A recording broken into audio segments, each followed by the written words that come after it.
right, boys, gather around, gather around. Now, you're probably wondering, what the hell you doing building snowmen, Jake? Sit your ass down on that kneecap. Now, y'all probably wondering why I got you out here in the snow in the fucking -2 degrees when we got that beautiful indoor stadium or field over there we could be practicing, right?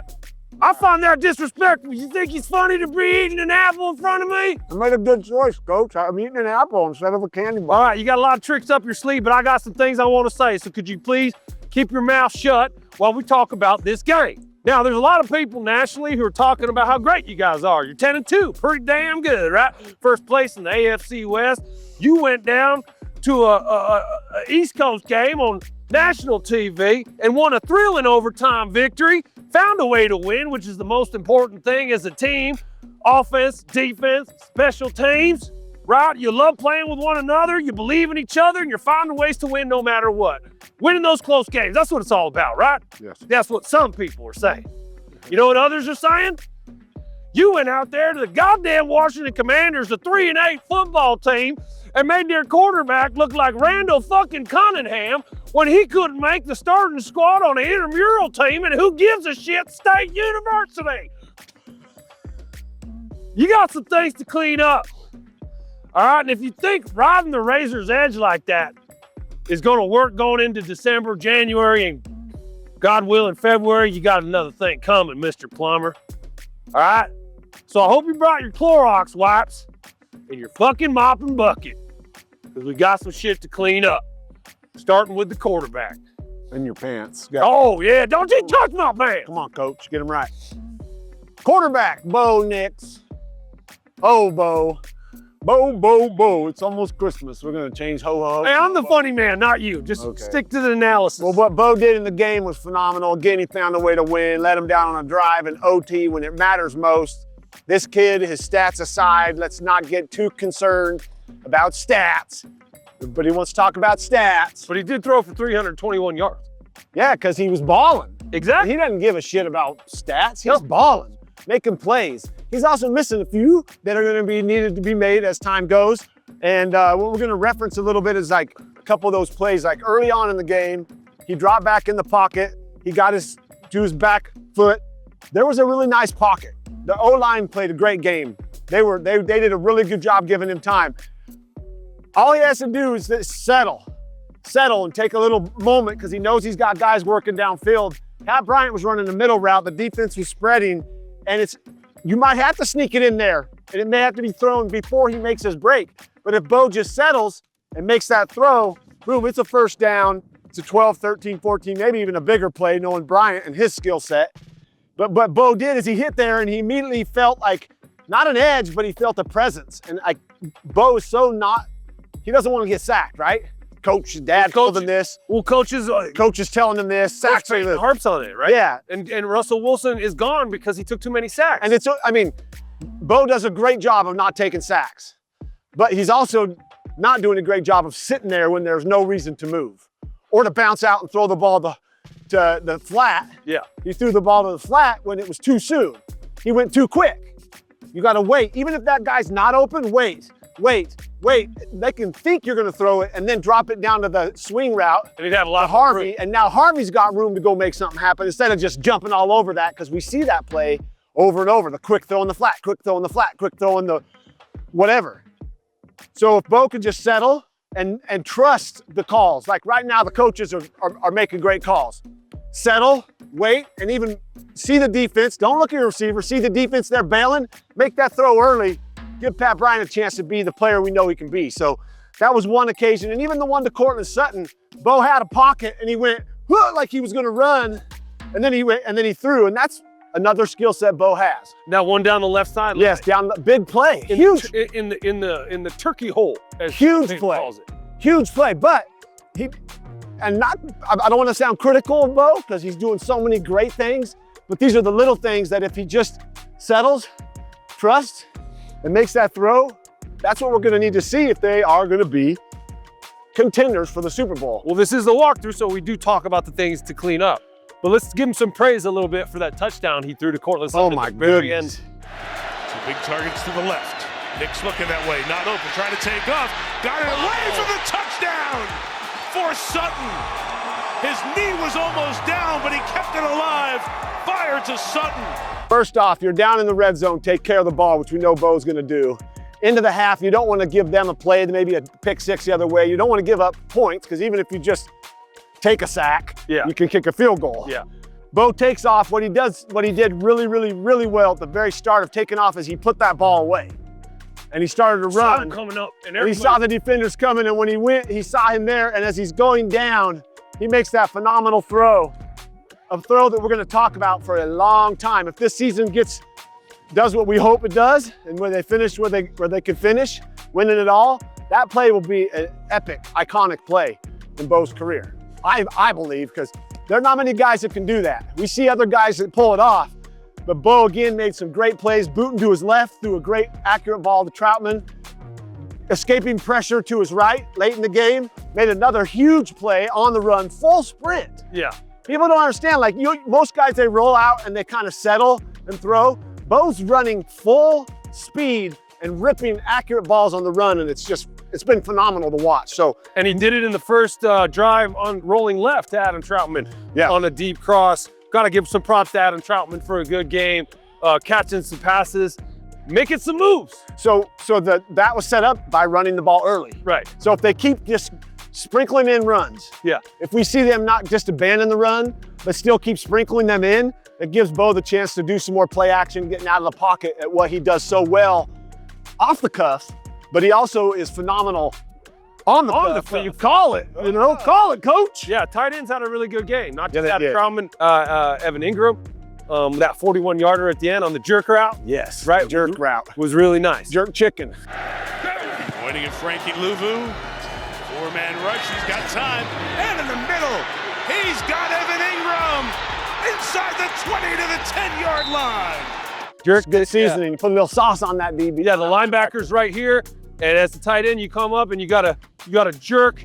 You gotta jerk off. Oh, you going there? Oh, you gotta jerk off the linebacker. Whoa. And then you're wide open, just like that. Okay, so it's just good patience by Engram. Yeah, very good. Like I said, he ran a route. Yes. We got to see Engram run a route. I want to see him run some more routes. Well, he's a really good route runner. He's got a quick twitch. Let's get him on a post corner. Yes, he's quick twitch. He's faster than anybody trying to cover him. He can outrun safeties. Yes. He could be a huge part of the final part of this season. That's why he was brought here, to be the joker, to catch passes. Uncommon receiving skills in a tight end. That's what a joker is defined as. That's who Evan Engram is. Hopefully, as December, January tick along, Evan Engram becomes more involved in the offense. But this isn't just an offensive game. This is defense and special teams as well.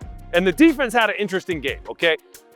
Marcus Mariota, or Mariota, as they were calling him in the broadcast, had a really good game. Yeah, he did. And to me, what he was doing in the passing game opened up because the running game was working so well. But they made enough plays to win the game. A guy that we've been fairly critical of, he's been playing really well, but had a lot of penalties on him. Riley Moss came up with a huge pass breakup. And I want to talk about those pass breakups because Alex Singleton also had a huge punch out, and they were both very similar. Ertz, who killed them. So clearly they're teaching this. Yes. And it's a technique. And those receivers go up and catch the ball, and those DBs are coming right for it, punching that thing out. And as a receiver, you're taught, well, it's not all receivers have the body control to do this, but when you get it, you want to turn as you're going and turn your body away from them. Don't give them the opportunity to just stand there and punch it out. And Zach Ertz was trying to do that. He was trying to turn away, but Singleton just Alex gave Singleton, everything he had. Superman, who just had surgery to remove a cancerous tumor 2 weeks ago, he's already out there playing and making plays to help his team win one of the plays of the game. And it's extra effort. It's that extra effort. Like he wants it. Oh yeah. And so does Moss. Moss wants it. Moss was in position almost every play. He did so good being in position, except he did get beat late. But I forgive him for that because he was still there to make the tackle. Yeah. But he did late in the game come through and he punched the ball, or earlier in the game, he came through and punched the ball out. Yeah. And he was all over his guys. But what he wasn't doing was grabbing. Wasn't grabbing. He had presence with his hands, and you heard him say, you put on the boxing gloves. Yeah. And it's obvious he spent time working on that. And I think he's had a great season. He's been one of the best players on this defense because he's had so much coming at him and he's responded really well. And his teammates love him. Yes. They love his fire. They love his competitiveness. He's always right there in the hip pocket. It's about finishing it. And I want to see him get his first interception. Ah, that'd be sick. Yeah. It's those plays though, those little punch outs those little extra efforts.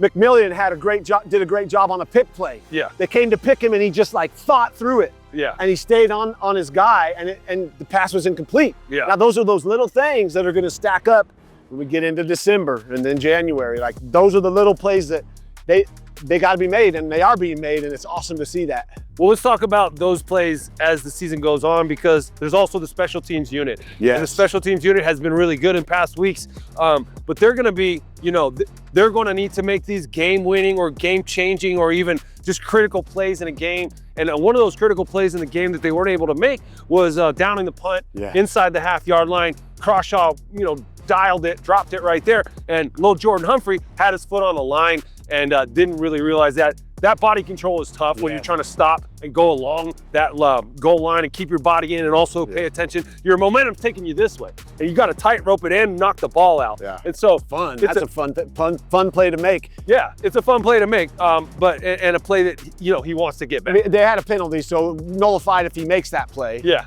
But we want to see, we'd love to see those plays being made, because to get through December and through the playoffs, it's all those plays that you make that make the difference. Yeah. I know that sounds really remedial and kind of like, well, duh, but it's those little extra effort plays. Punching the ball out, getting under the pick. Bo scrambling out at all costs, making the play. Jaleel Skinner diving and just shoestringing a punt returner. That could have been a big return. We never know. Yeah, that's right. But it's making those little plays that Adam Trautman, the fullback, had a good game. Adam Trautman, good point. Yeah. More guys stepping up, doing the things that they're not expected to do, but they do. And then, of course, Nick Bonito making that play at the end of the two-point conversion. Washington for the win. Mariota has it rejected by Bonito, and Denver has won 9 in a row. He also had a sack in that game. Yeah. And, going into December and January, there might be a game like this, right? There might be a game like this, right? There might be a snowball fight at Empower Field. And how's the team going to respond in weather? You know what I mean? Yeah. And it's hard to practice for that, but you never know how your team's going to respond until those moments. But you made a point when we were talking before about, hey, Tom Brady had all the Super Bowls. He had guys making plays around him. It wasn't Tom Brady doing everything. Guys All making 3 phases. phenomenal catches, the All 3 defense phases. stepping up, and the special teams unit stepping up and believing in what they're doing. And coaches have been making good calls.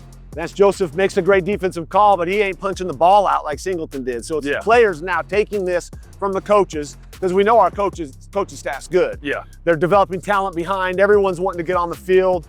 You got all these guys that are first, second year guys that are showing up, making plays once in a while that are big, but it's the coaches making those calls, and the players, they go out and they make the plays. And that's just the beauty of the team that I feel is not even really as good as they can be yet.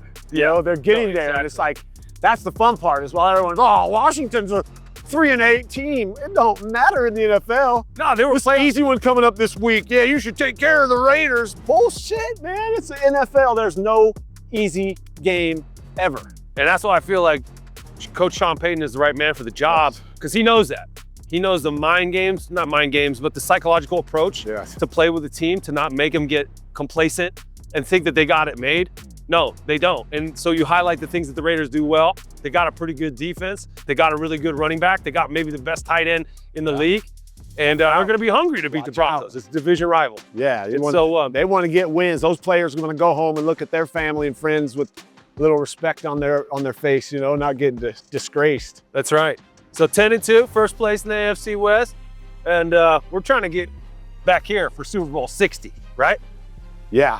Yeah. It's going to take everybody. Even the chef at the cafeteria. That's right. Everyone doing their job, but this team is poised. They're healthy. Guys are fighting to get on the field, and guys are making plays. But I don't know, did anybody make a snow angel today? I want to know if anybody made a snow angel today.